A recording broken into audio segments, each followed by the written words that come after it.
नमस्कार, मैं वर्तिका सिंह और आप देख रहे हैं क्लाउड टाइम्स ब्रेकिंग न्यूज की खास खबर। अब खबरें विस्तार से।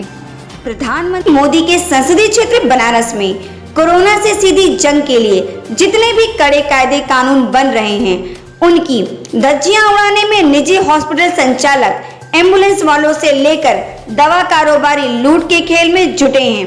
क्योंकि कोरोना कहर के चलते जिंदगी और मौत की लड़ाई लड़ रहे मरीज और उनके तीमारदार चुप रहने में ही अपनी भलाई समझते हैं, क्योंकि उन्हें डर है अगर जुबान खोला तो कहीं भगवान के रूप में डॉक्टर हैवान बनकर उनके मरीज को सदा के लिए मौत की नींद ना सुला दे।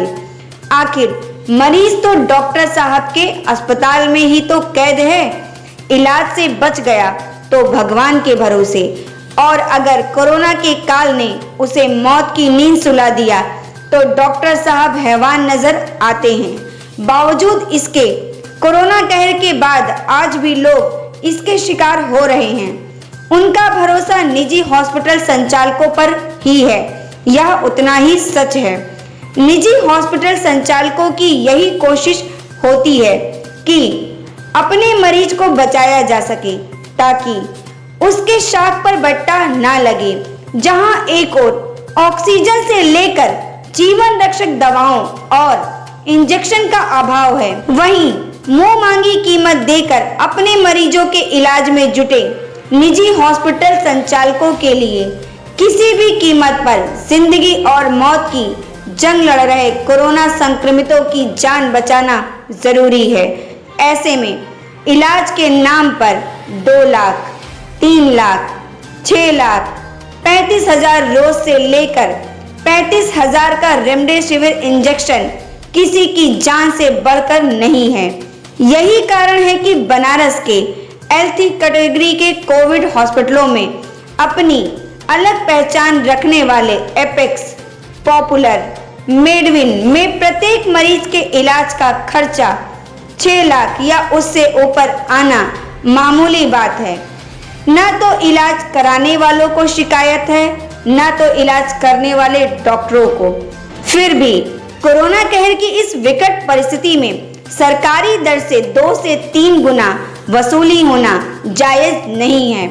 जब मामला खुलेगा तो मीडिया की सुर्खियां बनेंगी और हॉस्पिटल की बदनामी होगी। कहीं शिकायत ऊपर तक हो गई तो बचना नामुमकिन है। ताजा मामला 11 मई वाराणसी से प्रकाशित प्रमुख समाचार पत्र हिंदुस्तान की खबर पर गौर करें, जिसका शीर्षक है बिजली कर्मी के 16 दिनों के इलाज का बिल 6 लाख। एम्बुलेंस चालक ने पत्नी का चेहरा दिखाने को वसूले 1,500। ऑक्सीजन सिलेंडर के अधिक दाम पर पूछताछ और ऑक्सीजन बेड का मांग रहे 30,000। ऐसी ही खबरों से इन दिनों कोरोना कहर की इस विकट परिस्थिति में मानवता को झकझोर देने वाली खबरें इस बात की गवाही है कि सरकार के सारे दावे कहीं न कहीं खोखले साबित हो रहे हैं। क्लाउड टाइम्स की रिपोर्टर प्रतिमा पांडे ने बिजली कर्मी के 16 दिनों के इलाज का बिल 6 लाख की पड़ताल किया तो इसमें भी आधा सच और आधा झूठ निकला, क्योंकि इलाज कराने वाले बिजली विभाग के चतुर्थ श्रेणी कर्मचारी ने अपने साथ हुई 6 लाख की वसूली की कहीं कोई शिकायत नहीं कराया है। लेकिन इनके मामले को उत्तर प्रदेश विद्युत मजदूर संघ के अतिरिक्त महामंत्री राजेंद्र सिंह ने गंभीरता से लिया है। खबर मीडिया की सुर्खियां बन गई। क्लाउड टाइम्स ने जब इस कर्मचारी नेता राजेंद्र सिंह से सीधी बात की तो देखिए क्या कह रहे हैं नेताजी। इस वक्त हमारे साथ है उत्तर प्रदेश विद्युत मजदूर संघ के अतिरिक्त महामंत्री राजेंद्र सिंह। आइए इनसे जानते हैं, आपके यहाँ के चतुर्थ श्रेणी के 7th डिवीजन मड़ौली के कर्मचारी दशरथ राम जी को किस बीमारी में भर्ती किया गया, वो हॉस्पिटल कौन सा है और उनको किस तरह की असुविधा वहाँ हुई। मैं इस विषय पे बताना चाहता हूँ कि हमारे यहाँ जो दशरथ राम कर्मचारी हैं उनको कोरोना से पहले से ही संक्रमित थे। वो इलाज चल रहा था, बाहर डॉक्टर का इलाज चल रहा था। जब ज़्यादा हालत सीरियस हो गई दिनांक 24/4/2021 पॉपुलर हॉस्पिटल में उनको आईसीयू में भर्ती किया गया और वहाँ भर्ती होने के बाद उनका जो हॉस्पिटल का चार्ज है ये बहुत अधिक था। इनको ये असुविधा हो रही थी, उनके पास जो पैसे थे वो पैसे जो है 15 दिन जाते जाते ख़त्म हो गए। उनसे जो है 24 तारीख से लेकर के और 30 तारीख तक केवल आईसीयू बेड का चार्ज जो है 35,000 रुपया लिया जा रहा था। दवा और जांच का पैसा वो अलग से दे रहे थे, उसमें वो इंक्लूड नहीं है। और दिनांक 1 से लेकर के 8 तारीख तक प्रतिदिन 18,000 रुपया आईसीयू बेड का लिया जा रहा था।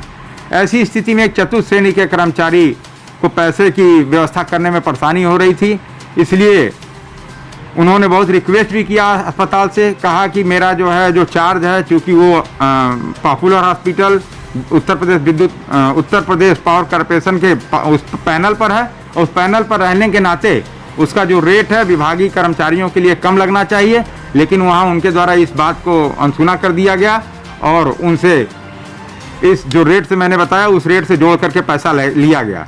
इस असुविधा के नाते उन्होंने वहाँ से अपने को डिस्चार्ज करा के दूसरे जगह भर्ती करने का काम किया, जहाँ उनका दूसरे जगह इलाज चल रहा है। आगे अब आप इसमें क्या कार्यवाही करने जा रहे हैं?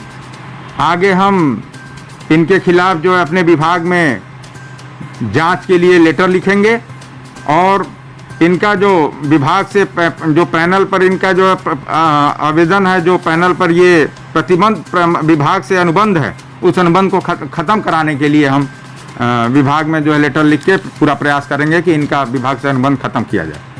नेताजी ने हॉस्पिटल के द्वारा 6 लाख की वसूली के लिए 35,000 की दर से 7 दिन और दूसरा बिल 18,000 की दर से 8 दिन, कुल मिलाकर दिया धनराशि 3,90,000 ही है।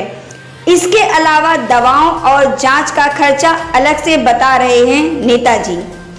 इस पूरे मामले में क्लाउन टाइम्स ने जब पॉपुलर हॉस्पिटल के डॉक्टर AK कौशिक से सीधा सवाल किया कि क्या है पूरा मामला, तो उन्होंने सहज भाव से कहा कि पहले जिंदगी और मौत से जूझ रहे मरीजों की जान बचाना जरूरी है, लिहाजा आप जो भी सही समझ रही हैं उसे लिख दीजिएगा। कुल मिलाकर कोरोना कहर के इस जंग में मरीजों की जान बचाना जरूरी है।